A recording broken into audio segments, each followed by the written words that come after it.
Setiap tahun jutaan orang bergerak, bukan karena perang, bukan karena bencana, tapi karena satu hal yang sederhana: pulang. Inilah yang kita kenal sebagai mudik lebaran, sebuah tradisi yang bukan hanya tentang perjalanan, tapi tentang rindu, tentang keluarga, dan tentang kampung halaman. Namun ternyata mudik bukanlah tradisi baru.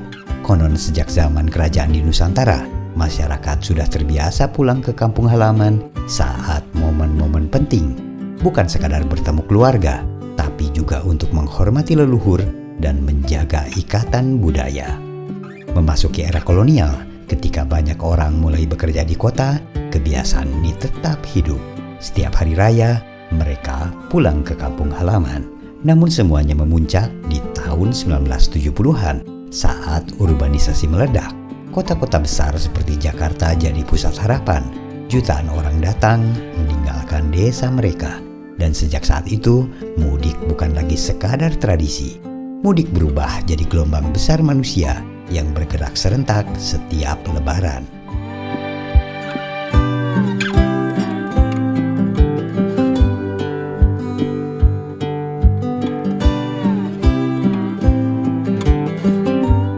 Hari ini skalanya luar biasa.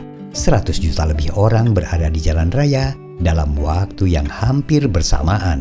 Jalan tol penuh, stasiun sesak, bandara pun padat, begitu juga pelabuhan. Mudik bukan lagi sekadar perjalanan. Ini adalah pergerakan manusia terbesar di Indonesia setiap tahunnya.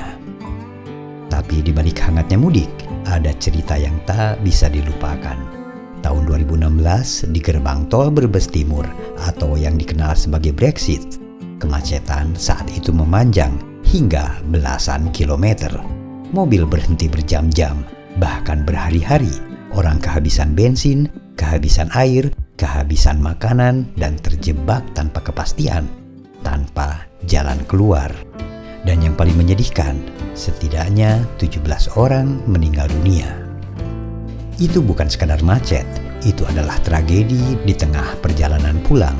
Dari sini kita belajar satu hal penting. Mudik bukan hanya soal tradisi, tapi juga soal manajemen transportasi. Karena ketika jutaan orang bergerak tanpa pengelolaan yang baik, risikonya bukan hanya keterlambatan, tapi nyawa manusia.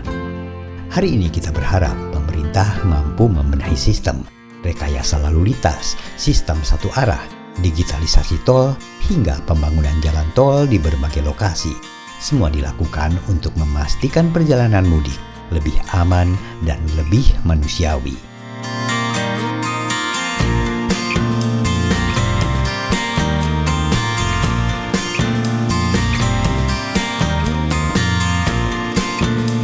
Pada akhirnya, mudik bukan hanya tentang seberapa cepat kita sampai, tapi tentang siapa yang menunggu kita di rumah, tentang ibu, tentang ayah, tentang keluarga.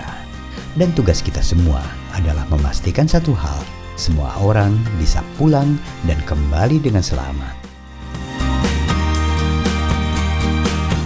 Demikian kawan-kawan kisah kita kali ini. Sampai jumpa dengan kisah-kisah lainnya.